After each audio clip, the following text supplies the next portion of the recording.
Hey there! Today's problem revolves around a scenario where we're trying to measure the execution time of some code in Jupyter Notebook, but running into a little hiccup.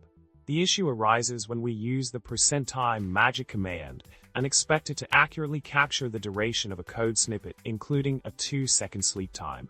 However, we notice that it only shows microseconds instead of the expected 2 seconds. Something seems off here. Now, delving into the solution to our dilemma, we discover that in Jupyter Notebook, we have two magic commands at our disposal: time and timeit. The time command is used to time the execution of code either at a line level, % or cell level, %. On the other hand, timeit functions similarly, but runs the code multiple times to offer more precise and statistically significant timing information. The crucial point to note is that time measures the execution time of code once, while timeit measures it multiple times for an average time and standard deviation.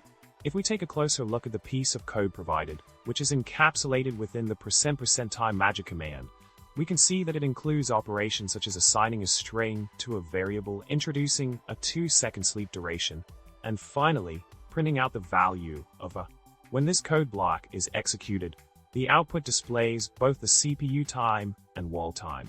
The wall time incorporates the 2-second sleep time, while the CPU time reflects the actual processing time. So, the difference in time measurement accuracy comes down to whether we use %time for a single line or % time for the entire cell.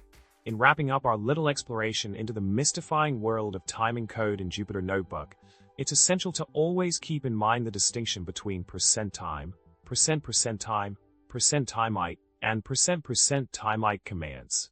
These tools serve as our trusty companions in measuring code execution times accurately, ensuring that we have a clear understanding of performance metrics.